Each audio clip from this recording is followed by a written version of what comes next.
بسم اللہ الرحمن الرحیم۔ ملفوظات حضرت مسیح موعود 3 مئی 1908 بمقام لاہور، برمکان ڈاکٹر سید محمد حسین شاہ صاحب۔ فرمایا شریعت نے 2 ہی حصے رکھے ہیں، ایک حق اللہ اور دوسرا حق العباد۔ حق اللہ کیا ہے؟ یہی کہ اس کی عبادت کرنا اور اس کی عبادت میں کسی کو شریک نہ کرنا اور ذکر اللہ میں لگے رہنا، اس کے اوامر کی تعمیل اور نواہی سے اجتناب کرنا، اس کے محرمات سے بچتے رہنا۔ حق العباد کا خلاصہ یہ ہے کہ کسی پر ظلم نہ کرنا اور کسی کے حقوق میں دست اندازی نہ کرنا جہاں اس کا حق نہیں ہے، جھوٹی گواہی نہ دینا وغیرہ۔ اب یہ دونوں امر ایسے مشکل ہیں کہ تمام گناہ، جرائم، معاصی اور دوسری طرف تمام نیکیوں کے اصول اسی میں آ گئے ہیں۔ کہنے کو تو ہر ایک کہہ لیتا ہے کہ میں اپنی قوت سے گناہ سے بچ سکتا ہوں، مگر انسان فطرت سے الگ ہرگز نہیں ہو سکتا۔ فطرت انسانی کسی کپڑے کا دامن تو ہے نہیں کہ پلید ہوا تو کاٹ کر الگ کر دیا جا سکے۔ فطرت روح کا پیدائشی جزو ہے، پس جب کہ انسانی فطرت میں ہی یہی رکھا گیا ہے کہ انسان انہی امور سے خائف ہوتا اور پرہیز کرتا ہے جن کو وہ اپنی ہلاکت کا باعث اور مضر یقین کرتا ہے۔ کسی نے کوئی نہ دیکھا ہوگا کہ سرکنیاں کو باوجود سرکنیاں تسلیم کرنے کے دانستہ استعمال کرے، یا سام کو سام یقین کرتے ہوئے ہاتھ میں پکڑ لے، یا ایک تعاون زدہ گاؤں میں جہاں موتی کا بازار گرم ہے خامخواہ جا گھسے۔ اس اجتناب اور پرہیز کی وجہ کیا ہے؟ یہی کہ ان باتوں کو وہ مہلک یقین کرتا ہے۔ بس انسان معاصی اور جرائم کی مرض سے تبھی نجات پا سکتا ہے کہ اسے چور اور سام وغیرہ سے بڑھ کر ان کے مضر اور نقصان دہ ہونے کا یقین ہو، اور خدا کا جلال اور اس کی عظمت اور جبروت ہر وقت اس کے مد نظر ہو۔ انسان اپنی حرص و خواہش اور دلی آرزوؤں کو بھی ترک کر سکتا ہے۔ مثلا ایک ذیابیطس کا بیمار جس کو ڈاکٹر کہہ دے کہ شیرینی کا استعمال بالکل ترک کر دے، پھر اپنی جان کی خاطر میٹھے کو چھوتا بھی نہیں۔ بس یہی حال روحانی حرص و ہوا اور خواہشات نفسانی کا ہے۔ اگر خدا تعالیٰ کی عظمت اور اس کا جلال سچے دور سے اس کے دل میں گھر کر چکا ہو تو پھر اس کے نافرمانی کو آگ کے کھانے سے اور موت سے بھی بدتر محسوس کرے گا۔ انسان کو جس قدر خدا تعالیٰ کی اقتدار اور سطوت کا علم ہوگا اور جس قدر یقین ہوگا کہ اس کے نافرمانی کرنے کی سخت سزا ہے، اسی قدر گناہ اور نافرمانی اور حکم عدولی سے اجتناب کرے گا۔ دیکھو بعض لوگ موت سے پہلے ہی مر رہے ہیں۔ یہ اخیار، ابدال اور اقطاب کیا ہوتے ہیں اور ان میں کیا چیز زائد آ جاتی ہے؟ وہ یہی یقین ہوتا ہے۔ یقینی اور قطعی علم ضرورتاً اور فطرتاً انسان کو ایک امر کے واسطے مجبور کر دیتا ہے۔ خدا تعالیٰ کی نسبت ظن کفایت نہیں کر سکتا، شبہ مفید نہیں ہو سکتا۔ اگر صرف یقینی میں رکھا گیا ہے۔ خدا تعالیٰ کی صفات کا یقینی علم ایک ہیبت ناک بجلی سے بھی زیادہ اثر رکھتا ہے۔ اسی کے اثر سے تو لوگ سر ڈال دیتے اور گردن جھکا دیتے ہیں۔ بس یاد رکھو کہ جس قدر کسی کا یقین بڑھا ہوا ہوگا اسی قدر وہ گناہ سے اجتناب کرتا ہوگا۔ بظاہر نظر تو گناہ سے بچنے والے اور اس قسم کا دعویٰ کرنے والے بہت ہوں گے، مگر ان کی مثال وہی ہے جس طرح ایک پھوڑا جو کہ پیپ سے خوب بھر گیا ہو ظاہری جانب سے چمک اٹھتا ہے اور باقی سا جسم سے بھی انسان کی چمک دمک اور روشنی بڑی ہوئی نظر آتی ہے، مگر اندر اس کے پیپ اور گندا مواد بھرے ہوتے ہیں۔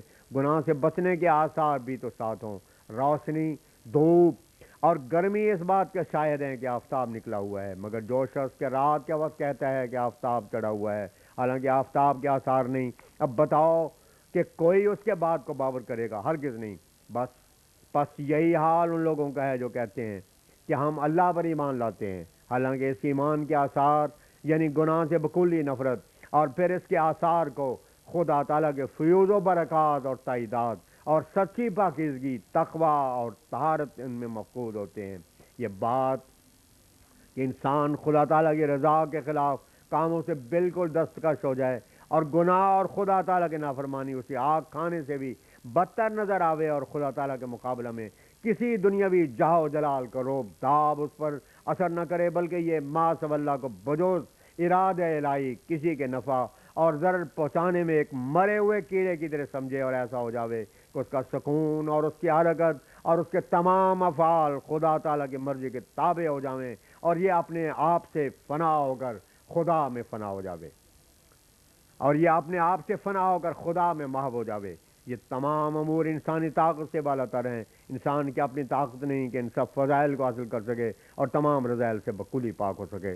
سو اس غرض کے واسطے اللہ تعالیٰ کا یہ ہمیشہ سے قاعدہ ہے کہ وہ دنیا میں ایک انسان کو معمور کر کے بھیجتا ہے اور اپنی عجائبات قدرت اس کے ہاتھ پر ظاہر کرتا ہے، اس کی دعائیں قبول کر کے اس کو اطلاع دیتا ہے، اس پر مکالمہ مخاطبہ کا فیضان جاری کرتا ہے اور اس کے ہاتھ پر ایسے ایسے خارق عادت معجزات اور غیبی امور ظاہر کرتا ہے جن سے سفلی خیالات کے انسان عاجز ہوتے ہیں، اور ایسے چمکتے ہوئے اور ہیبت ناک امور اس کی تائید میں ظاہر کرتا ہے کہ لوگوں کے دل نور عرفان اور لذت یقین سے پر ہو کر گویا خدا کو دیکھ لیتے ہیں، اور اس طرح سے خدا تعالیٰ کی عظمت اور جبروت، سطوت اور ہیبت کے نظارہ کرنے سے ان کے دلوں میں سے غیر اللہ اور تمام گندی اور نفسانی خواہشات جو گناہ کا مبدا ہوتی ہیں جل جاتی ہیں، اور خدا تعالیٰ کا جلال اور کبریائی ان کے دلوں میں بیٹھ جاتی ہے۔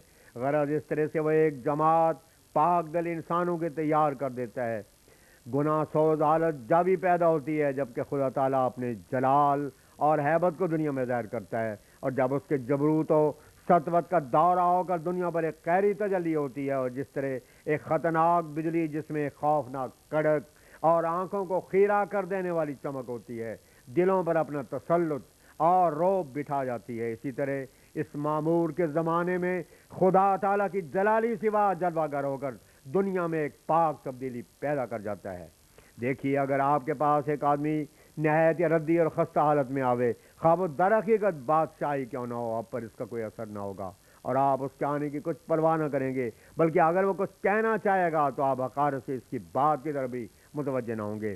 مگر اگر وہی شخص اپنی شاہانہ شان و شوکت اور سلطانی جلال اور ہیبت لے کر آوے تو آپ کو اس کا استقبال بھی کرنا پڑے گا، عزت و عظمت بھی کرنی پڑے گی، اور ضرور ہے کہ آپ ہمتن گوش ہو کر اس کے احکام کے بجاوری کے لیے تیار ہو جائیں۔ بس یہی حال خدا تعالیٰ کی معرفت کا ہے۔ جب تک کسی کو خدا تعالیٰ کی معرفت ہی نہیں، وہ تذلل اور انکسار جو عبادت کا خلاصہ ہے کیسے بجا لاوے گا؟ سچ ہے آنا کہ عارف ترن ترساں تر۔ میں نے آپ کو یہ سب کچھ قصے کہانی کے رنگ میں نہیں سنایا، بلکہ عذاب بھی اسی طرح موجود ہے جس طرح کہ وید، تورات اور انجیل کے زمانے میں تھا، اور خدا اسی طرح اب بھی سنتا ہے جیسے کہ پہلے زمانوں میں سنتا تھا، اور اسی طرح اب بھی بولتا ہے جس طرح ان زمانوں میں بولا کرتا تھا، اور اسی بات کے ثابت کرنے کے واسطے ہم آئے ہیں۔ حضرت اقدس علیہ السلام اتنی تقریر فرما چکے تھے کہ سوال کیا گیا کہ بعض لوگ ایک امر کو گناہ یقین کرتے ہیں، حالانکہ ایک دوسرے ملک یا خود اسی ملک کے بعض لوگ اسی امر کو گناہ نہیں مانتے یا ثواب یقین کرتے ہیں، تو اب ان میں امر فیصل کیا ہوا؟ حضور نے فرمایا آپ کے بیان سے یہ ثابت ہو گیا کہ کم از کم اختلاف تو ہے، بس اسی اختلاف میں ہی ہماری فتح ہے۔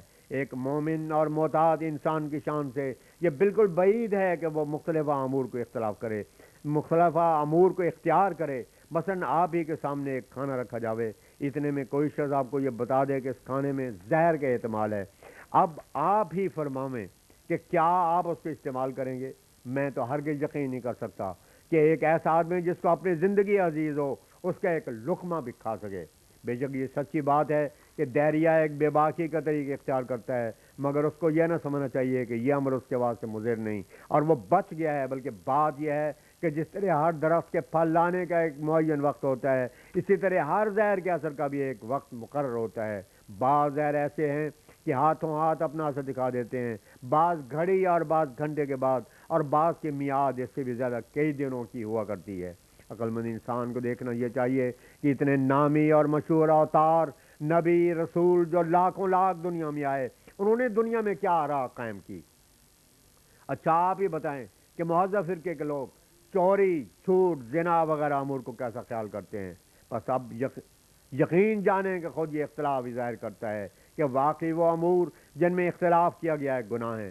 علاج مرض کا کیا جانا چاہیے۔ ہم کہتے ہیں کہ گناہ تو ایسی چیز ہے کہ خدا تعالیٰ کی ہستی کو نہ ماننے والا بھی طبعاً اس سے نفرت کرتا ہے، بس ایک سہیل فطرت انسان خواہ اس تک آسمانی تعلیم نہ بھی پہنچی ہو، فطرتاً گناہ کو گناہ یقین کرتا اور قابل نفرت جانتا ہے۔